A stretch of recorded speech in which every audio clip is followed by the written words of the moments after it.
There are currently 9 headsets available in Escape from Tarkov. Which one should you pick? Let's find out now. What is up, gamers? My name is God King and welcome to another Escape from Tarkov video. I stream Thursday, Friday, and Saturday nights at the moment, and if you're new to Tarkov, we're offering all the help we can give to help you learn the maps and survive more raids. I love that you stopped by and said hello.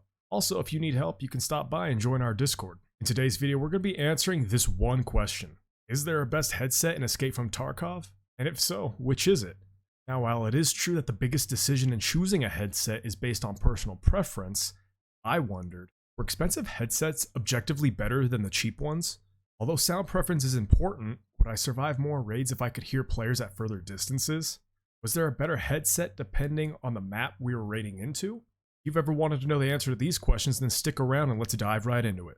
I created 5 quick tests to show you how effective these headsets are at detecting movement, gunshots, and other sounds you'll encounter in Escape from Tarkov. Hopefully, after these tests, you'll have a better understanding of which headset is going to be right for you. Quick disclaimer about these audio tests though, audio in YouTube is not on a 1-to-1 ratio.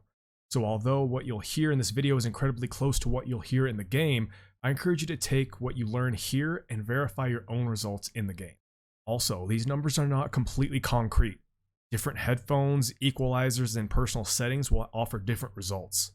The purpose of this video is simply to show you the differences in expectations in these headsets, not necessarily to tell you the exact distances you'll experience. The purpose of this video is simply to show you the differences in expectations in these headsets, not necessarily to tell you the exact distances you'll experience. Something to take note is that you could obviously turn up your headset volume to hear at further distances. Now, if you're willing to blow out your eardrums whenever you get into a firefight, then be my guest. For my test results, I'm going to keep my headset at its default volume. Now, we'll go through each test in this order: the GSSH, M32, Comtac 2, TAC Sports, Swordens, Razors, XLs, RACs, and the Comtac 4 hybrids. While I'm showing my test, I'll mute my own audio and let you experience the differences for yourself. Then, I'll share with you the results I experienced. If you hear something different, let me know in the comments. I'd love to see what you're hearing. For this test, I'm going to have my assistant walk towards me starting about 50 meters away. The goal here is to see when the audio from walking becomes a little bit more noticeable. At the end, I'll share with you the distances when the audio is noticeable for me.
Now before I show you these results, I'm going to explain a few findings that I had. I found that determining the accuracy of these tests was going to be a little difficult because the rangefinder doesn't update in real time. You might have noticed it goes in these seemingly random ticks. Well, after some quick maths, here's what I found. The average time it took my assistant to reach me was about 17 seconds. Rangefinder averaged about 35 ticks within that time, leaving the average tick time to roughly half a second. I tested this on my phone to the best of my ability and confirmed this. The average distance changing per tick ended up being about 1.5 meters. This means the average walking speed of the PMC unencumbered in this instance is about 3 meters a second. Now why am I explaining this? Because now that we know that 1 second can mean a difference of 3 meters, my human reaction results will have some room for error. This is just a reminder that these results are not an exact science, just the best that I could deliver you at this time. Now here are my results for the walking test. I'll round the numbers up to the closest whole number on the rangefinder, showing the GSSHs at 36 meters, M32s at 36 meters, Contact 2s at 37 meters, Swordens at 38 meters, TAC Sports at 36 meters, Razors at 38 meters, XLs at 40 meters, Contact 4s at 41 meters, and the RACs at 41 meters. As a quick note, I noticed the Contact 4s and RACs were not exactly picking up walking audio stronger, rather they reduced the ambient noise and allowed me to hear steps more clearly. I'll show you what I'm talking about near the end of the video. Now we're going to do the same test sprinting starting from 100 meters. Just like with the walking test, let me explain the room for error. Knowing that the rangefinder already ticks about every half second, all I had to do was average out the distance of each tick and multiply by 2. This got me the results of 5.5 meters a second, almost doubling the walking speed. All this means is that the distance traveled in half a second reaction time is going to be about 2.25 meters. So again, take my human reaction time results with a grain of salt.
here are my results. GSSHs came in at 52 meters, M32s at 59 meters, Comtac 2s at 56 meters, TAC Sports at 52 meters, Sword-Ins at 55 meters, Razors at 55 meters, Excels at 54 meters, Comtac 4s at 60 meters, and RACs at 55 meters. In this case, the Comtac 4s came out on top. Along with the reduced ambient noise, they had a slightly higher sensitivity to those deep sprinting steps. For this test, we went to customs and visited dorms, specifically 3-story, to test out how well headsets in Tarkov actually handled vertical audio in a very common scenario. I stood at the bottom of the stairs while my assistant moved above me. We started by walking in circles, then we did the same test sprinting. We did our best to keep him straight above me to eliminate any unnecessary distance. I took the average decibel each headset performed in both walking and sprinting and gave a pass-fail mark based on where it placed. Just bear in mind, everyone's results is going to be different based on your own personal setup. For the walking test, the average decibel score was negative 35 decibels. Any decibel score noticeably higher will pass green, anything that barely meets the average will pass white, and anything that falls below the average will fail red.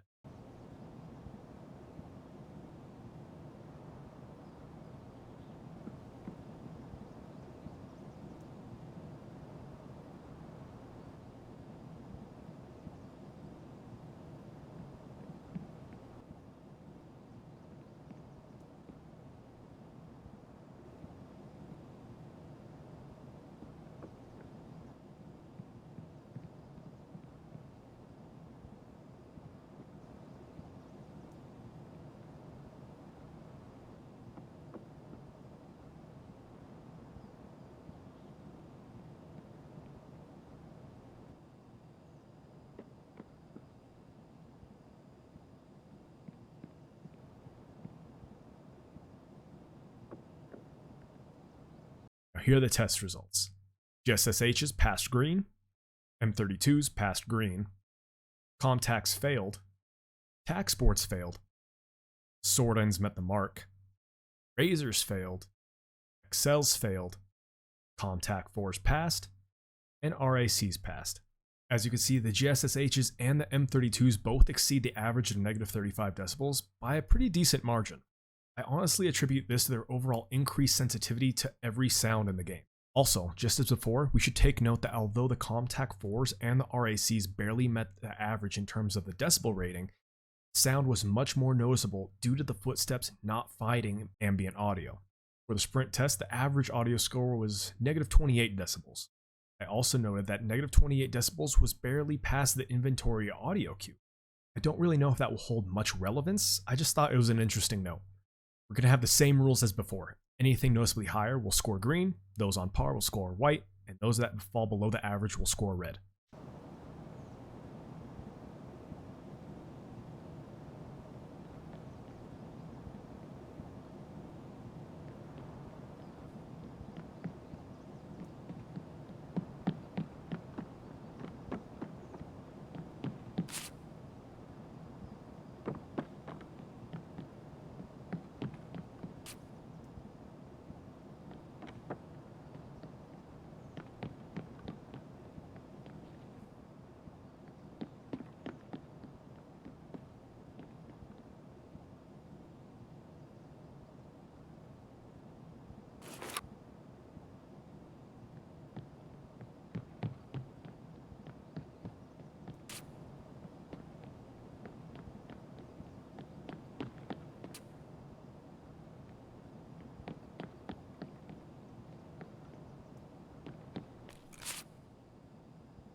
Here are the test results. Both the GSSHs and the M32s passed green, the Comtacs met the mark, Sword-Ins met the mark, Razors met the mark, Excels fell below average, Comtac 4s passed, and the RACs failed. In this test, there were a few surprises. As before, the GSSHs and the M32s surpassed the average, but the RACs fell below the average score. However, just like before, the decreased ambient audio overcomes the lack of decibels. so I'll give the RACs a pass on this one. Just let me know if you agree or disagree with this test. Now, one of the most useful sound cues in Tarkov is listening for when an enemy is healing. Knowing when someone is hiding in a corner is going to cue you in on when you can catch an enemy with their pants down. We went to customs, visited the crack house, and discovered that without headphones, you could hear a CMS kit being used at about 15 meters away in a closed room. And then here's how the headsets increased that CMS sound.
Now here, the results weren't really too notable for myself.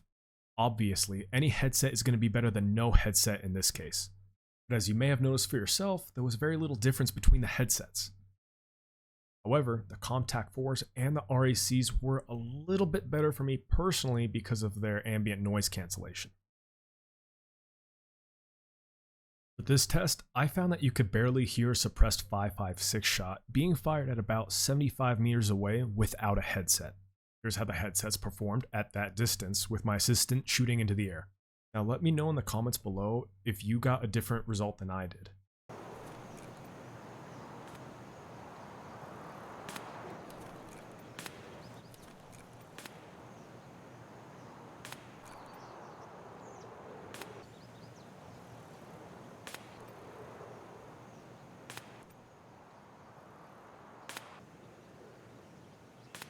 But here, for me, the results were kind of the same as the CMS kit as before. Couldn't really hear a noticeable difference differentiate or recommend a headset over another when it comes to suppressed shots being fired at 75 meters away in this instance. Now, what I did find during this test was the difference between audio levels between the headsets in terms of ambient noise, and I want to touch on this now. Up to this point, I have mentioned multiple times how the ComTac 4s and the RACs cancel out more ambient noise. Well, take a look here. These are the audio tracks during that suppressor test I just showed you. I actually increased their decibel sensitivity for this screenshot so you could see the difference between the Razors, Cells, ComTac 4s, and RACs. I hope it's as noticeable for me as it is for you how apparent the noise and fog levels look. This is going to be why most people love these headsets. Not because of the better range or bass, but because they offer superior clarity in terms of ambient audio. So now you're probably wondering what the answers to that question we asked earlier. Is there a better headset in Escape from Tarkov? Well, I don't really think so for myself. I think there's going to be a best headset based on the map and the play style that you're going to find yourself doing. For example, are you on woods often and just want the best range a headset has to offer? The GSSHs and the M32s are going to be a good budget option that will offer all of that. Or are you sneaking around at night at the resort on Shoreline? RACs and the ComTac 4 hybrids might be a good choice for you here. Reducing that ambient noise and being able to clearly hear other players' footsteps, especially sneaking around or healing in another room, is going to offer you that edge when fighting against other PMCs. Or maybe you're going to customs. You're going to need something that's going to offer a good balance of everything. So far, in my personal opinion, the Sword-ins are going to kind of offer that jack of all trades, master of none solution. Now, really quick, I'm going to give you an extra pro tip. But before I do that, please like and subscribe. I'm currently racking my brain on more unique content I can provide you in the coming weeks. I want all of you to know the little things that no one else is really talking about. And every little bit of support really helps me out. And to return the favor, if you hit that little notification bell, you'll be one of the first to know. Now here's a pro tip I've never seen anybody else talk about. Do you know this sound? Do you know what that sound means? Well, it means someone's shooting at me, God King. Well, yeah, but do you know how close? Now we tested this out and found that the distance to be almost exactly 8.5 meters. I tested this multiple times and it doesn't matter if you have a headset or not, 8.5 meters is the distance of that bullet snap you're hearing. Well guys, that's this week's video.